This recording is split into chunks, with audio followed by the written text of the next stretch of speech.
Imagine holding the flesh of your mother and father and consuming it, as your parents' reputations are tarnished because of Marxist ideological frenzy.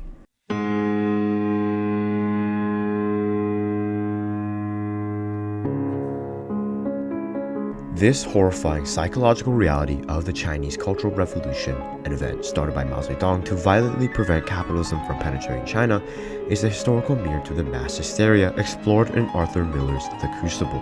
Whether we are talking about 1692 Salem, 1950s Washington, D.C., or 1960s Beijing, a terrifying recurring societal pattern emerges. When authority manipulates reality through demagoguery and elite paranoia, ordinary citizens are forced to abandon objective morality, lie, and comply just because they fear for their own lives. This matters because it reveals the brutal truth about humanity. Under intense institutional pressure, our instinct for self-serving survival will always override our commitment to justice and morality.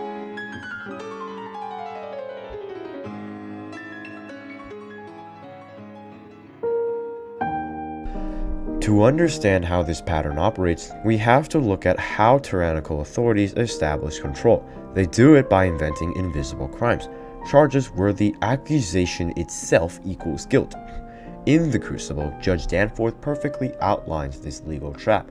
He notes that witchcraft is an invisible crime, meaning the court cannot rely on traditional witnesses.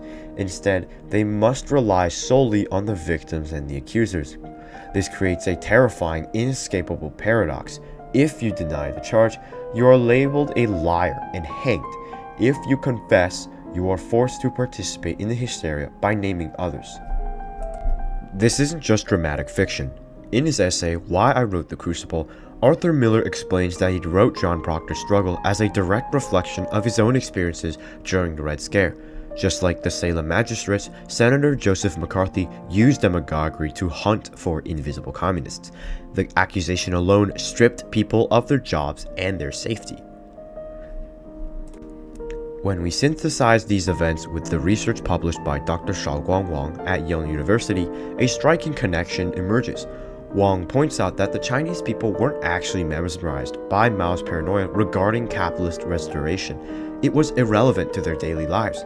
Similarly, the politicians backing McCarthy didn't fear a Soviet plot, they just wanted to win elections. The power didn't come from genuine belief, it came from the pragmatism of compliance. People went along with the elite because it was the most practical choice for their occupations, their families, and their survival. When authority figures present a false dichotomy, comply or perish, the social fabric completely unravels. We see this breaking point vividly in Act 3 of The Crucible, when the court and Abigail Williams turn on Mary Warren. Terrified of the gallows, Mary breaks under the eerie threat of death and screams at John Proctor, "You're the devil's man. I'll not hang with you."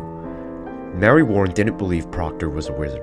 She was simply a human being under catastrophic pressure, prioritizing her immediate survival over the moral truth. Miller noted that these environments perform what he called the crushing of all nuance, destroying realistic judgment, and when nuance dies, mutual trust dies with it. This psychological devastation is echoed in the lived experience of those who survived the Cultural Revolution. In oral histories collected by the University of Pittsburgh's CR10 project, a survivor named Lin describes an environment where people completely lost their trust in one another due to constant state suspicion. Lin recalled the absolute struggle for survival, stating, quote, "No matter how hard life was later on, it was never as hard as that period," end quote. When the state demands that you prove your loyalty by accusing your neighbor, egotistic survival becomes the only logical instinct.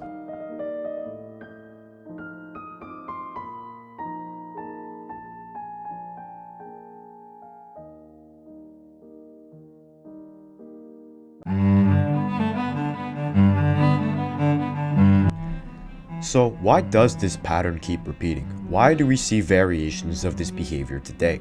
Because human psychology hasn't changed. Societies look for scapegoats because complex problems are terrifying, and pointing a finger offers an easy target. Fear makes authority more powerful because when people are afraid, they willingly trade their critical thinking for the illusion of safety. Today, we don't hang people for witchcraft, and the ideological frenzies look different. but the mechanics remain identical. Whether it's online cancel culture, partisan political echo chambers, or corporate environments where standing up for truth means losing your livelihood, the pressure to comply, stay silent, and join the mob is still driven by the exact same instinct: self-preserving survival.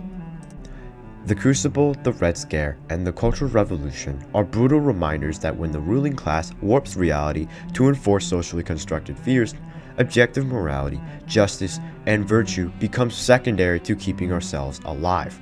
If we want to break this cycle, we must act against our primary instinct of selfish survival for the greater collective and the future good. The time to act against tyrannical judgment is now, by risking our comfort and sometimes our lives for justice, nuance, and truth.